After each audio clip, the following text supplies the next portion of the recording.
भगवते वासुदेवाय।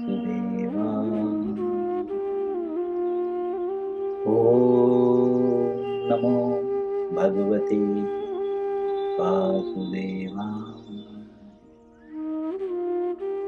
श्री कृष्ण लीलामृत पुरुषोत्तम भगवान। पुस्तक का नाम है अध्याय 34।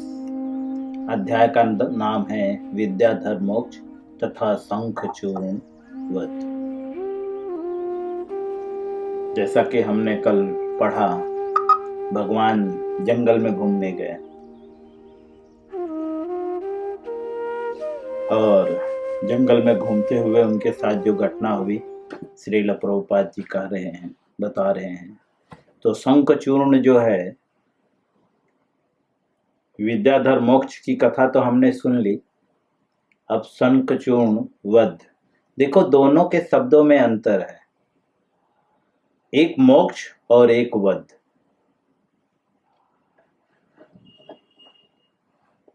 दोनों में अंतर है। वध मतलब मारना, मोक्ष मतलब कृपा करना।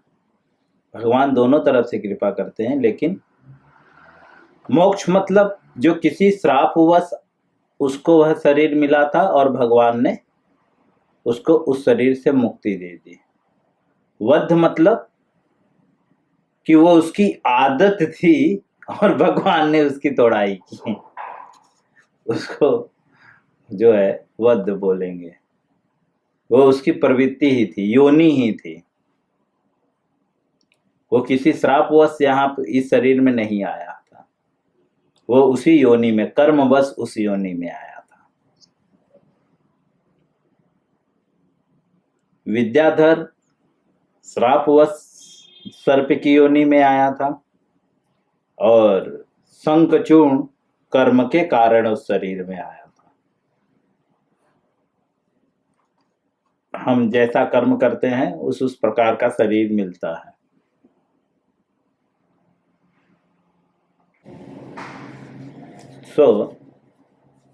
शंखचूर्ण जो है कुबेर का जो है पार्षद था। पार्षद मतलब आदमी, कुबेर का आदमी था। सामान्य भाषा में आदमी कहते, बोलते ना ये मेरा आदमी है। तो शंखचूर्ण जो है कुबेर का आदमी था। पैसे वाले के साथ रहने में थोड़ा बहुत गर्व आ जाता है। कुबेर खजांची है, देवताओं का जो है सारा धन का हिसाब किताब कुबेर के पास रहता है। तो आप जानते हैं जो लोग खजांची होते हैं उन लोग के पास भी पैसा ज़्यादा ही रहता है, क्योंकि देवताओं के पास बहुत ज़्यादा संपत्ति आती जाती रहती है, तो गोलमाल भी होता रहता है। कभी टैक्स से कुछ पैसा काट लेते हैं। अगर 1% भी इधर उधर मारा तो उन्होंने लाख 1.5 लाख का इधर उधर कर सकते हैं। तो कुबेर के खजांची से अतः पैसा इधर उधर से आता ही होगा, पृथ्वी से और भी सारे लोकों से। पगार भी अच्छा होगा कुबेर का। इस वजह से, क्योंकि कुबेर के खजांची होने के कारण और खजांची के पुत्र होने के कारण इन लोग को हर जगह आना जाना थोड़ा आसान था। स्पेशल फैसिलिटीज मिलती थी। पैसे की रक्षा कर रहे हैं भाई।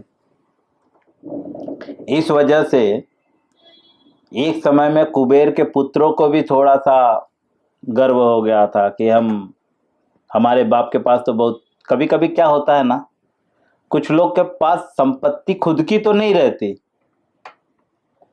सिर्फ देख रेख करते। वो बोलते हैं ना, कभी कभी नौकर जो है मालिक, घर का मालिक बन जाता है। जैसे एक बार हम किसी के घर पे जा रहे थे, तो नौकर को पता है कि मेरा उसके मालिक के साथ रिश्ता कैसा है, तो भी वो बोला आप बाहर रुकिए, मालिक अभी नहीं है। मैं बोला ठीक है हम लोग अंदर बैठेंगे। बोला नहीं नहीं प्रभु जी आप बाहर रुकेंगे। बाद में मैंने फ़ोन लगाया तो चीज़ें सेटल हुई। तो कभी कभी क्या होता है, नौकर को लगता है कि मालिक के न रहने पे मैं ही मालिक हूं।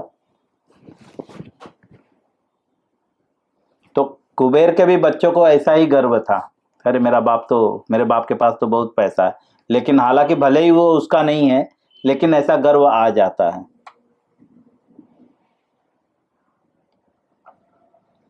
तो कुबेर के भी बच्चों में ऐसा एक बार गर्व आया था, इस वजह से उन्होंने नारद मुनि की परवाह नहीं की थी। नारद मुनि उधर से गुजर रहे थे तो उसकी परवाह नहीं की थी, इंसर्ट कर दिया था। उसी प्रकार से कुबेर का ये पार्षद, ये पुत्र तो नहीं था, पार्षद था, मतलब काम करने वाला व्यक्ति, जो भी काम करता हो सुरक्षा का या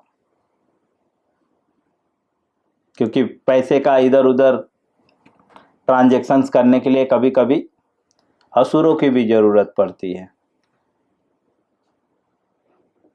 हम देखते हैं ना मूवी वगैरह में, नेता लोग जो है एक अपना गुंडा, 2-4 गुंडे रखते हैं। तो असुर मतलब ऐसे ही बदमाश आदमी। तो शंखचूर्ण इसका नाम था। शंखचूर्ण इसका नाम क्यों था? श्रील प्रभुपाद जी लिखते हैं क्योंकि इसके माथे पे जो है, शंखचूर्ण इसका नाम क्यों था? क्योंकि इसके माथे पे जो है शंख की आकृति का क्या था, कोई बताएगा?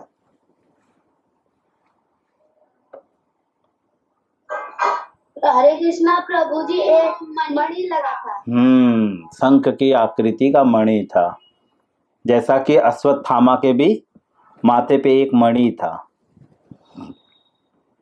ऐसे शंखचूर्ण जो था उसके भी माथे पे मणि था, वह शंख की आकृति का था, इसके लिए उसका नाम शंखचूर्ण रखा गया।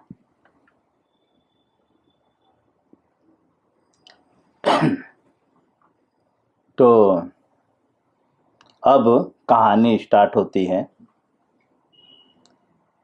शंखचूर्ण अपने ऐश्वर्य से इतराया हुआ था। इतराया हुआ मतलब अरे मेरे जैसा कोई नहीं। तो हम लोग सामान्य भाषा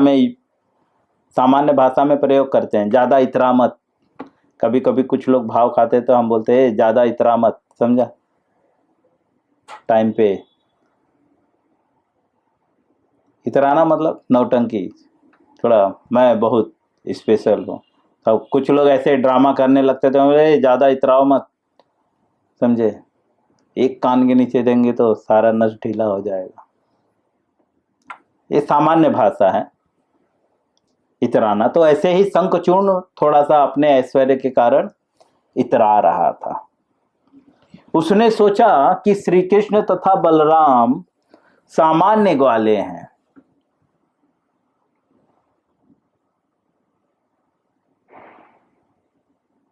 जो अनेक सुंदर लड़कियों के साथ आनंद मना रहे हैं। हालांकि भगवान सामान्य ग्वाले नहीं थे।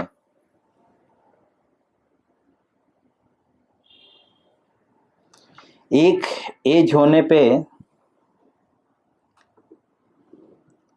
आजकल तो ऐसा नहीं, एक एज होने पे जब 7-8 साल हमने पीछे पढ़ा, भगवान जब रास नृत्य का लीला कर रहे थे तो प्रभुपाद जी एक्सप्लेन करते हैं, सुखदेव गोस्वामी बताते हैं कि भगवान 8 साल के थे।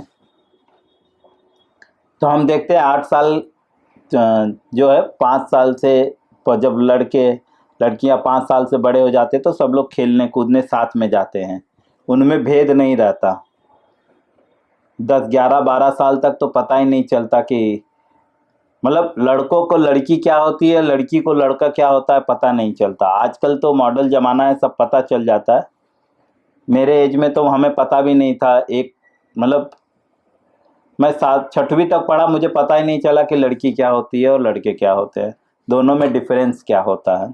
आजकल का मॉडल ज़माना है, बहुत बचपन से ही पता हो जाता है। तो भगवान का भी ऐसा ही है, पता नहीं, बचपन कोई ज़्यादा नहीं था तो सब लोग साथ में खेलने कूदने गए थे, गाय भी चराने। गांव में देखेंगे कुछ लड़कियां भी जाती हैं गाय चराने। अब जिसके घर में लड़का नहीं है तो लड़की जाती है गाय चराने।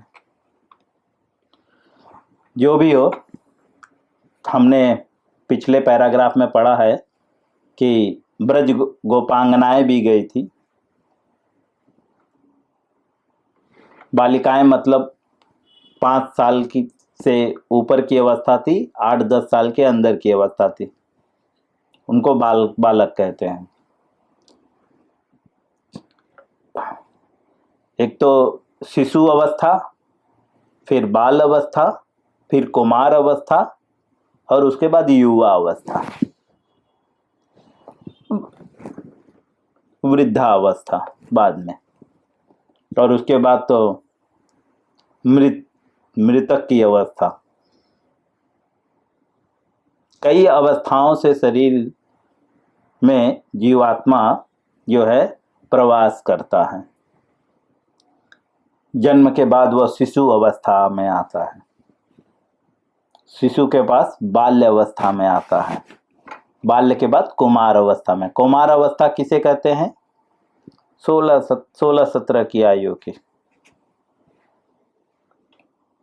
युवा अवस्था मतलब 20-25, शादी हो गए, युवा हो गया है, बहुत बड़ा हो गया है। और उसके बाद वृद्धा अवस्था मतलब बुढ़ा हो गया। कई अवस्थाएं हैं। तो ये लोग बाल अवस्था में थे। बाल अवस्था मतलब 5 से 8 साल की आयु, 8 से 16 साल की आयु कुमार अवस्था, 16 से जो है 8 जोड़ दीजिए, मुझे ऐसा लगता है 8 जोड़ते जाइए, अवस्थाएं चेंज होती जाएंगी।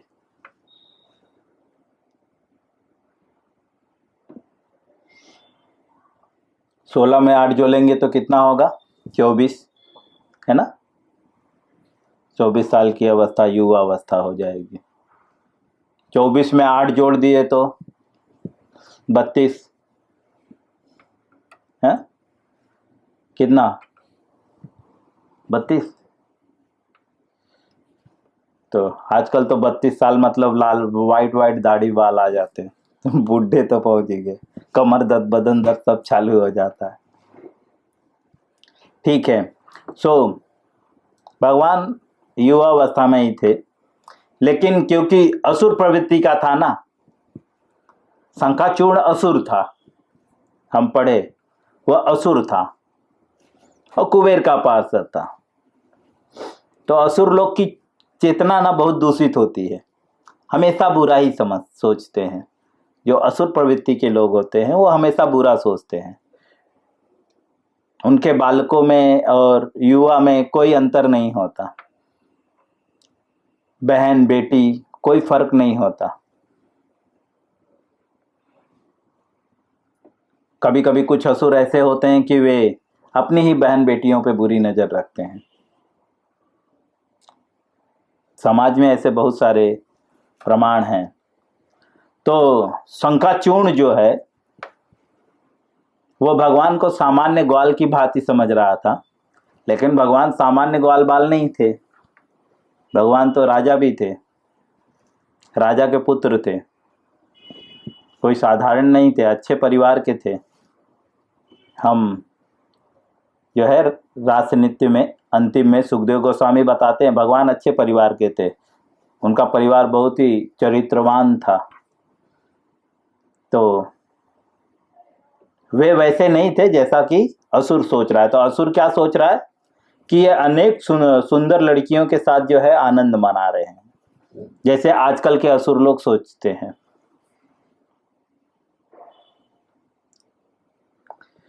सामान्यतः भौतिक जगत में धनवान व्यक्ति सोचता है कि सुंदर स्त्री का भोग उसे ही करना चाहिए। प्रभुपाद जी कहते हैं सामान्यतः मतलब ज़्यादातर जो धनी परिवार के लोग होते हैं वो सोचते हैं कि खूबसूरत लड़की हमारे ही पास रहे, हम ही उसके स्वामी बन सके, हमारे से ही शादी हो। शंखाचूड़ भी यही सोच रहा था।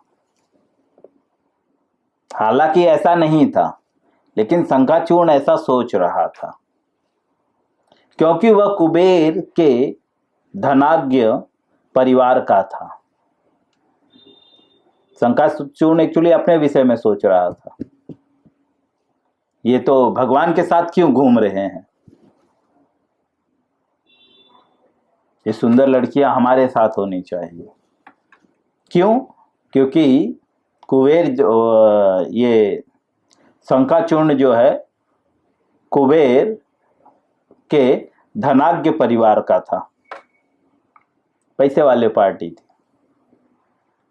अतः श्री कृष्ण तथा बलराम को नहीं अपितु उसे ही इतनी सुंदर बालाओं का आनंद लूटना चाहिए। अतः उसने उन पर आक्रमण करने का निश्चय किया।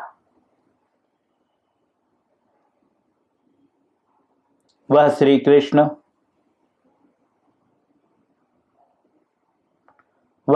कृष्ण बलराम तथा ब्रजगानाओं के समक्ष प्रकट हुआ और उन सुंदर लड़कियों को उत्तर की ओर ले चला।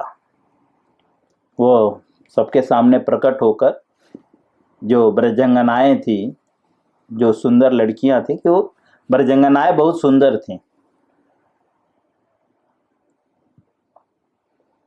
क्योंकि हम देखें प्रभुपाद जी पीछे पैराग्राफ में वर्णन करते हैं, केसर चंदन ये सब लगाएंगे तो गोरे रहेंगे, और उनका खान पान भी दूध दही था। आजकल तो पिज्जा बर्गर चल रहा है, तो कैसे गोरे रहेंगे। आजकल जो खुद को गोरा समझ रहे हैं या कुछ भी नहीं है, चाय कम पानी, वे बहुत सुंदर हुआ करती थी। हमने जो है शुरू में भी पढ़ा है कृष्ण लीला में, प्रभुपाद जी बहुत स्पष्टकरण से वर्णन करते हैं उनकी वेशभूषा के विषय में। तो उसने क्या किया, शंखचूड़ ने जो सुंदर लड़कियां थी उनको उत्तर की ओर ले चला, दूसरे दिशा में ले जाने लगा। श्री कृष्ण तथा बलराम के होते हुए वह उन पर इस प्रकार रोब जमा रहा था मानो वह उनका स्वामी तथा पति हो। भगवान के होते हुए भी वो इस तरह से रोब जमा रहा था जैसे वह उनका स्वामी या पति हो। शंखचूड़ द्वारा इस प्रकार अपहरण की जा रही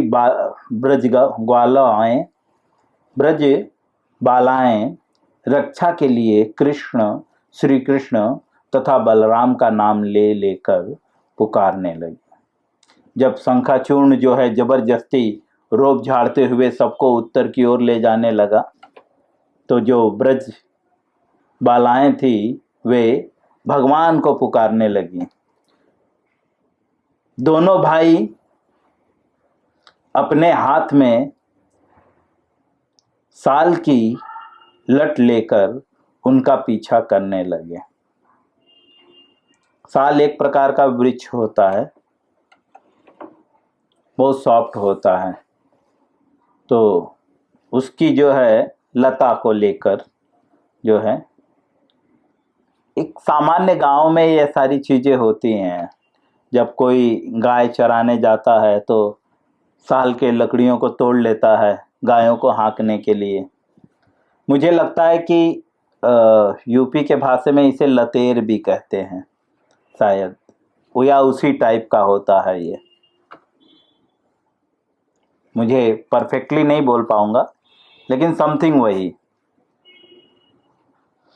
तो कृष्ण और बलराम जी जो दोनों भाई वे हाथ में साल की लठ लेकर जो है, लठ मतलब डंडा लेकर उनके उनका पीछा करने लगे। वे गोपियों से कहते जा रहे थे, डरना नहीं, हम इस असुर को दंड देने के लिए तुरंत आ रहे हैं। और वे तुरंत शंखाचूर्ण के पास पहुंच गए।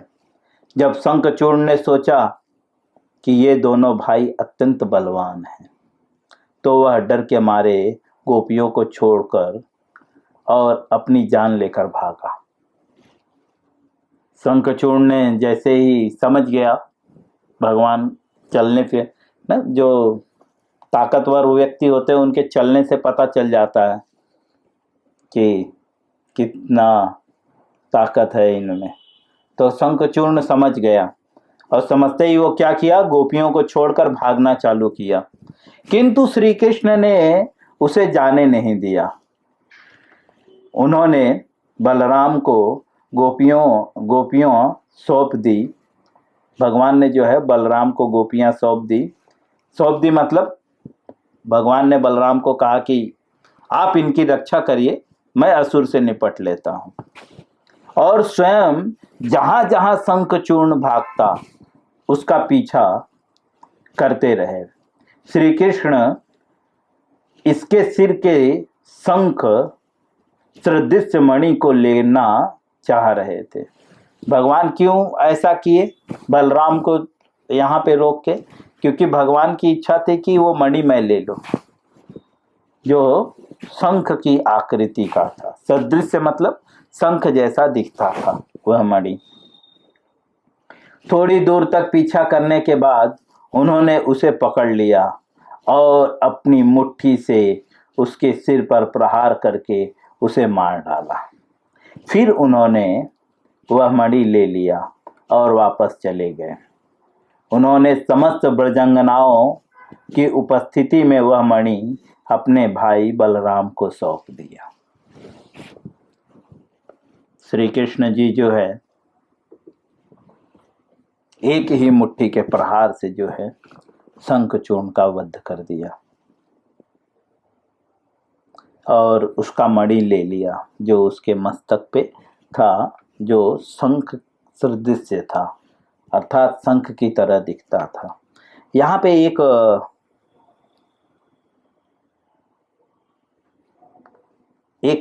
क्या बोलते हैं, व्यवहारिक बात है, आचरण करने योग्य। क्योंकि कृष्ण छोटे थे इसीलिए वह मणि वे प्राप्त करने के बाद जो है किसको यहाँ पे लिखते हैं, अपने भाई बलराम को सौंप दिया। एक शिष्टाचार है। आजकल लोग इस शिष्टाचार का पालन नहीं करते हैं, लेकिन पहले लोग इस शिष्टाचार का पालन करते थे।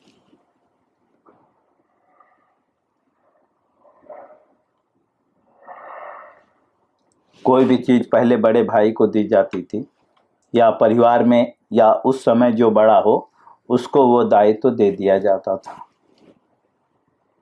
इस प्रकार लीला पुरुषोत्तम भगवान श्री कृष्ण के अंतर्गत विद्याधर मोक्ष तथा शंखचूर्ण वध नामक 34वें अध्याय के भक्ति वेदांत तात्पर्य पूर्ण हुआ। हरे